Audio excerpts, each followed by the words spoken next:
Welcome to Life Planning 101, brought to you by Kennedy Financial Services of Eastland. Tune in every Monday morning at 8:30 on KATX and KWBY, and again on Saturday morning at 9 on KATX and KWBY as Angela Robinson joins Terry Slavens to share important financial information to help you live life on purpose. Insurance, investments, estate and tax planning, and much more. All covered now on Life Planning 101. It's an Independence Day week edition of Life Planning 101 right here on KATX KWBY. Angela Kennedy Robinson with us, and we're going to talk Social Security this morning. That's right. You asked if it was, anything 4th of July related, and I guess it is government related. Uncle Sam related, right? Uncle Sam related, yeah. So we make a connection there somehow or another, right? Absolutely. Yeah.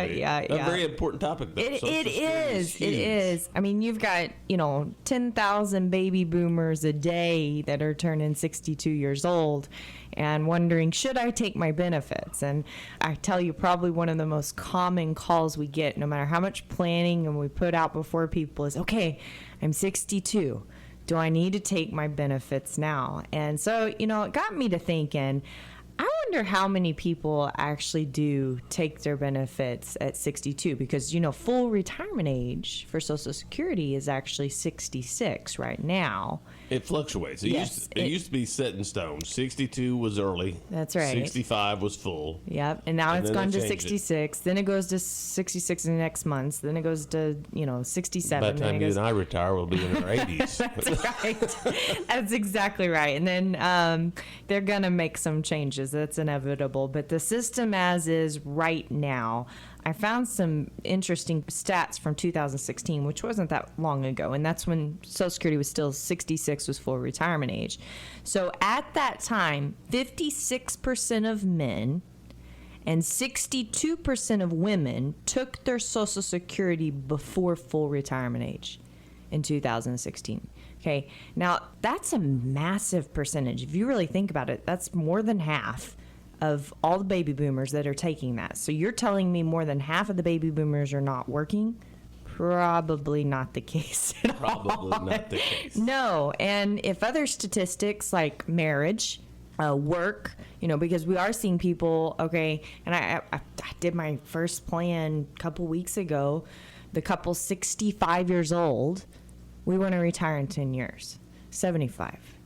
Wow. Wow. They're just now getting around to their planning because they have never thought about retiring, but they're planning to retire at 75. And we're seeing this more and more, that people are either waiting too long or they just want to keep working because we're younger. We actually are physically younger than we used to be, right?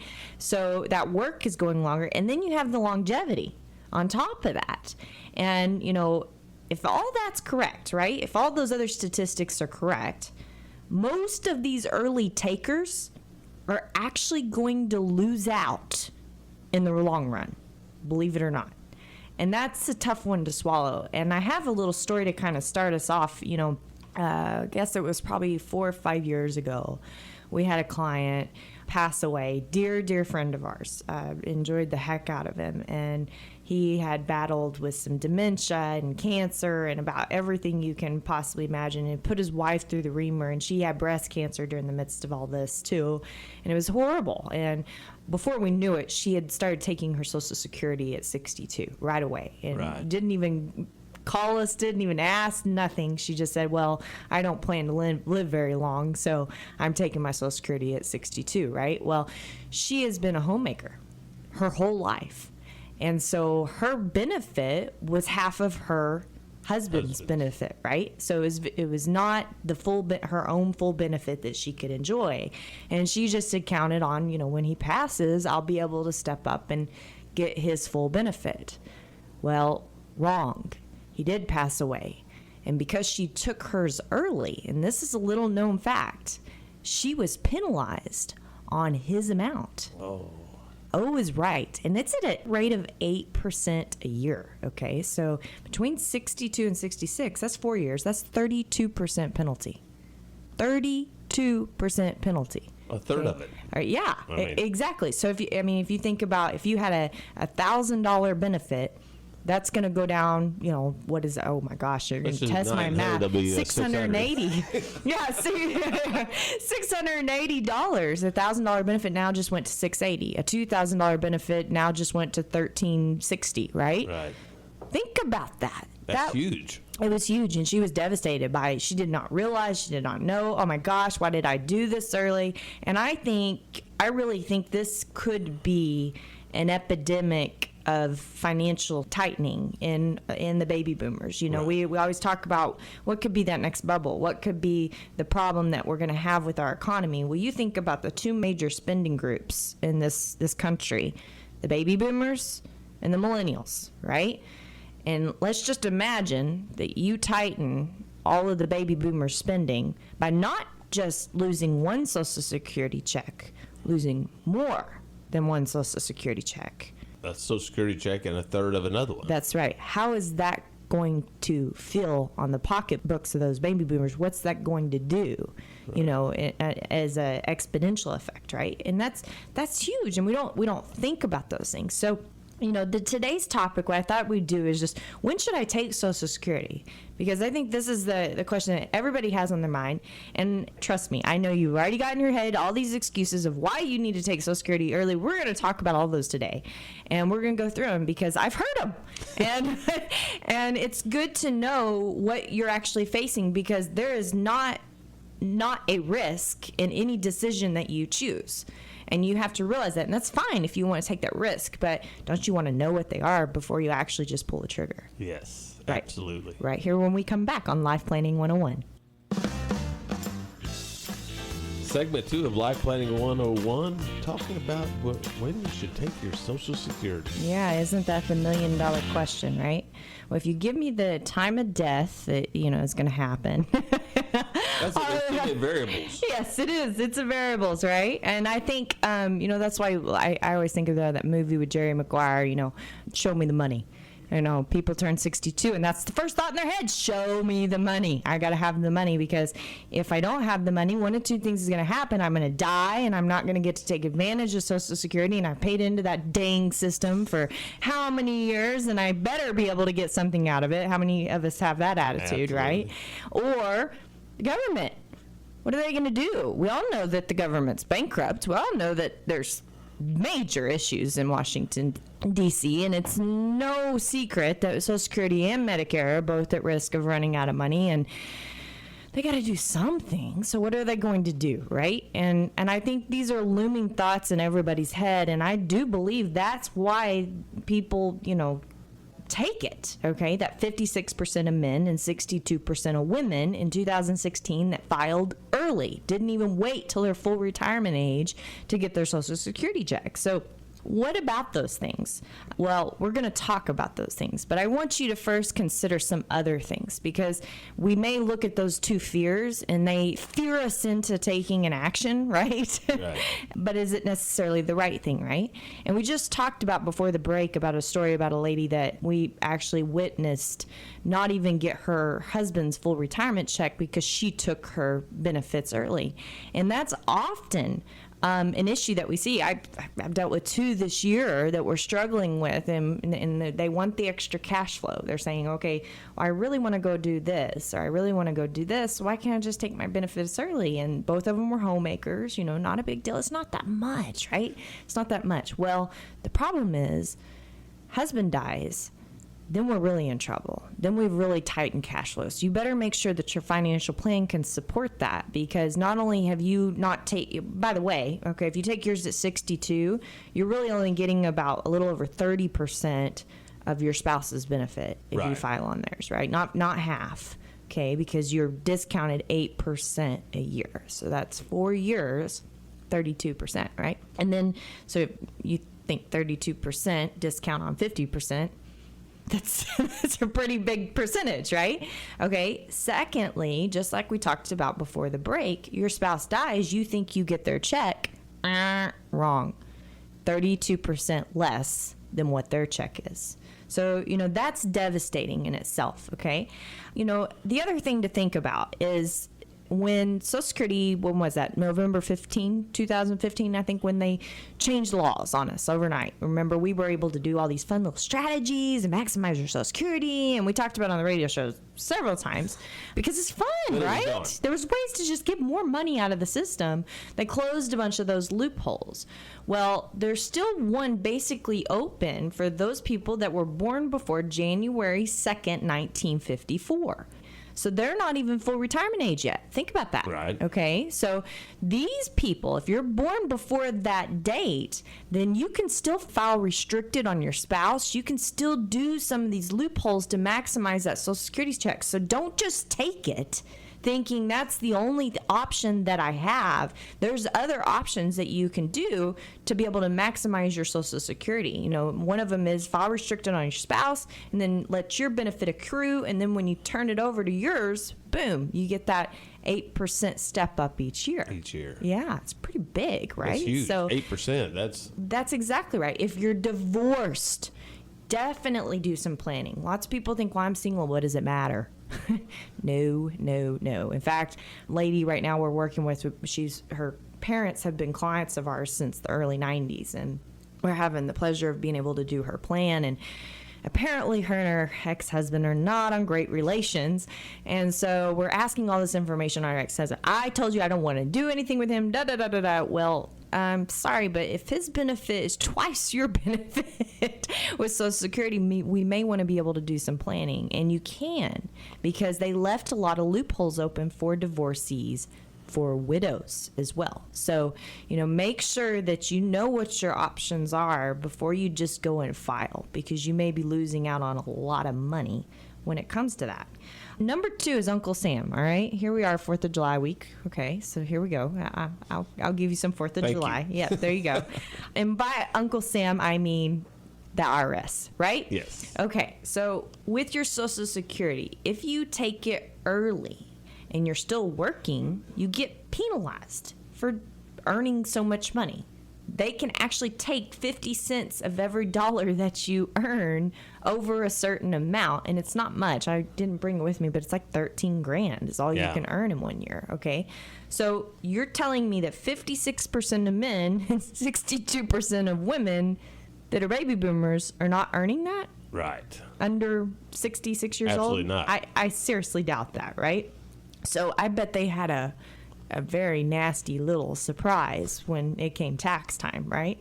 Because they weren't actually able to get what they thought they were going to get. So not only do you lose that 50%, but then on top of that, and this is for anybody taking Social Security, doesn't matter if you're 80, doesn't matter if you take it early, whatever, you can be taxed on up to 80% of your benefit. It's almost like double taxation. It is. Triple, if you really think about it. So, I mean, if you get the penalty and then you're taxed on 80% of that, well, some of your benefit, you're only receiving 10% on the dollar. 10 cents on the dollar. That'd mean $100 out of $1,000 if you want to put that into real money. It's not worth working for. No, it's not worth filing early. What are you doing with it, right? What is the goal with it? Just to be able to have some extra spending cash and then you actually hurt the next 20, 30 years of your retirement? How's that going to work? It's probably not worth that at all. No. But we don't think of it that way. Show me the money, right? We're always fearful. What are our fears? Like we talked about, or dying early. And you know what? And I do think, we hit that period in life that we end up with some kind of illness, or someone close to us ends up with some kind of illness, and we have a wake-up call. My gosh, I may only have this many years left. Right. Or what if something happens to me? And it's the first wake-up call we've ever had in our life, and it happens in our 60s. So we feel like we got to take it, because if we don't take it, we're going to lose it. Or maybe the government is going to take it away from us and not give us that opportunity. Those are two things we're going to address when we come back right here on Life Planning 101. Final segment already. Life Planning 101 on this Independence Day week. Angela? Yes. When do I take Social Security? That's the question. Yes, it is the $1 million question, literally, because some people could end up receiving $1 million of Social Security over their life. Right. Yeah, easily, okay, with life expectancy, what it is today. So we've been talking about these two fears that I think people have, and we need to address them. We need to put them at bay and remember what they are and for what they are, and then Right. you can make a decision based on those. It doesn't mean that doesn't mean it needs to be you. But first, before you do that, make sure you go to our Twitter poll and make sure you've had a Social Security analysis. If you haven't, let us know, because you need to get one. You need to know particular to your situation. Like I said, if you've been divorced, you have your second marriage, you've got a widow, your spouse has been working, not working. Everybody's benefits are different. There is no two alike. I've never seen two alike. And that's what's important is most people just go on a whim and think I'm doing the best thing. Well, you might not be maximizing your Social Security. And so let's talk about these first two fears. Let's talk about the government first, because I think this is a big one. We know Medicare is going to run out of money. We said it right here on this show, right? We know Social Security is not far behind that. Well, what are they going to do? Well, let's just ask a question. Do you think that either party would ever get reelected if they just stop Social Security altogether? There would be a total mutiny. Yes, it would. It would. The party would be gone. It'd be political suicide. Absolutely. So it's not going to happen that way. It can't happen that way. In fact, when they tighten these benefits, like I said, we're still dealing with it. That was October 15. Here we are 3 years later, and we've got people that don't reach full retirement age at 1954. So help me out here. So they're 64. So 2 more years. Right. So it took that long to get rid of a loophole. Okay, a loophole. They're not just going to shut off that light switch, especially if you're already taking those benefits, okay? I do believe what will happen is the people that are younger than 50 today need to really be planning without Social Security. And then not for the reason that they're going to take it away. You may receive it later, like you said, when we're 80, right? So they may lengthen the time, right? But another thing that they're going to do is right now, mentioned in the last segment, that they can tax up to 80% of your Social Security benefit. I think they'll tax more. I think it'll be 100%. I don't think you'll have these little thresholds, because you can actually, golly, the calculation, they never make anything easy.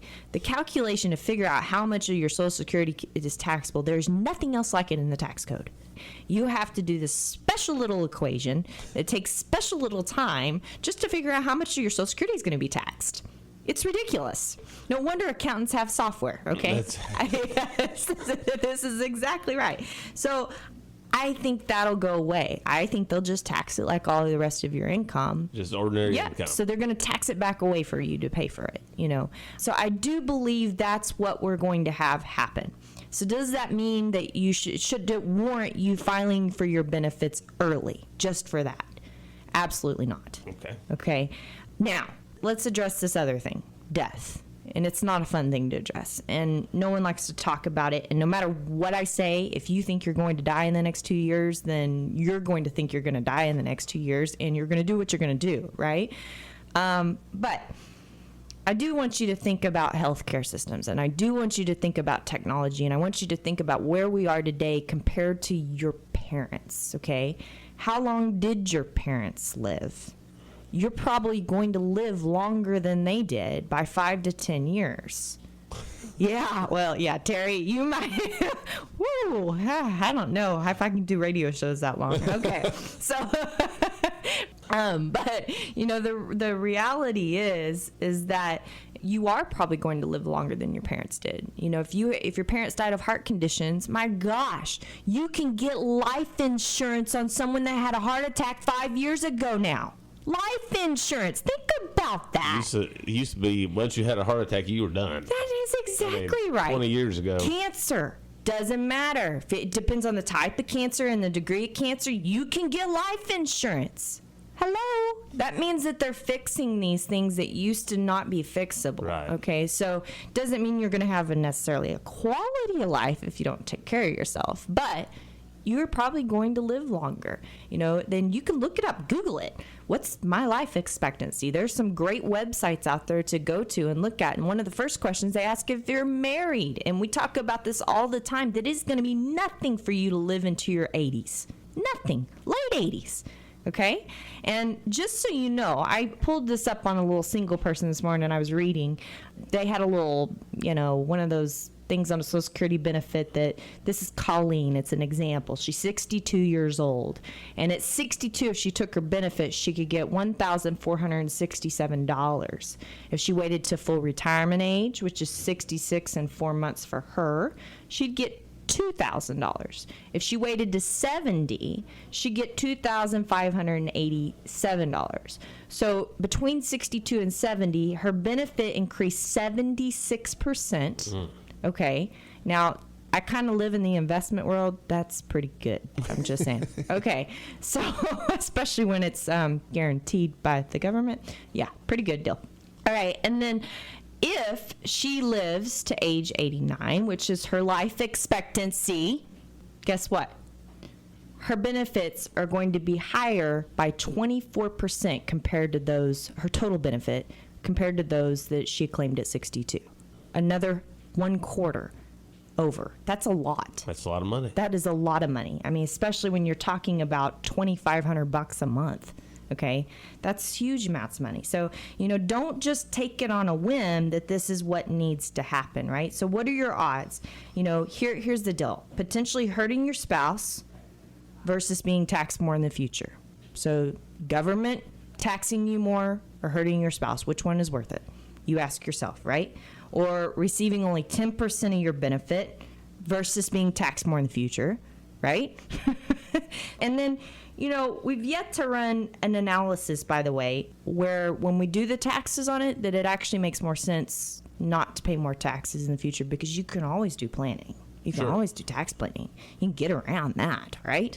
The government gives you all kinds of loopholes in the tax code, but they've tightened the ones on the Social Security. So they are what they are. So I do want everybody to remember, and I've said this throughout the show, is Social Security is so unique for everybody. You can't just take it and believe just because my neighbor did this, I need to do this. One size does not fit all. No, it does not fit all. We used to calculate this stuff by hand. Thank God companies have come out with software to do it, because it really, it runs you through about 1,000 different scenarios if you're married on what you can do with your Social Security. Tells you how to maximize it, puts a little star, and it tells you the exact amount of dollars you'll lose. And by the way, a lot of people tell me, well, I'm going to take it early and reinvest that amount between now and full retirement age. Do you know how often that actually happens? Not very. I haven't seen it. Have not seen it. I would love to tell you that I have. So, if you're thinking that, get real, tell yourself the truth. Progress starts by telling yourself the truth, right? So it's very important to remember that. And, it doesn't take long for you to catch up to that 8% bump per year when you're an early filer. Think about that. If you wait, you get an 8% bump each year in that check. So if you don't need it, there will be a day that you do need that extra 8%. Sure. And you need to think about that. Or your spouse may need that extra 8%. So make sure that you do that. And, the bottom line of all of this is don't take Social Security on a whim or assumption. Don't take it early because you have a fear. Make sure you know your facts for the sake of your pocketbook and for the sake of your tax return and for the sake of your family, last but not least, right? So with that, want to wish everyone a happy 4th of July, happy Independence Day. God bless America, and God bless you. My name is Angela Robinson with Kennedy Financial Services, here every week, Life Planning 101. Don't want to miss out. Thank you for joining us for Life Planning 101, brought to you by Kennedy Financial Services of Eastland. Tune in every Monday morning at 8:30 on KATX and KWBY, and again on Saturday morning at 9 o'clock on KATX and KWBY for more Life Planning 101. Advisory services offered through Smart Money Group, LLC, a registered investment advisor. Securities offered through Calton & Associates Incorporated, member FINRA SIPC. Kennedy Financial Services Incorporated is an independent of Calton & Associates Incorporated and Smart Money Group, LLC.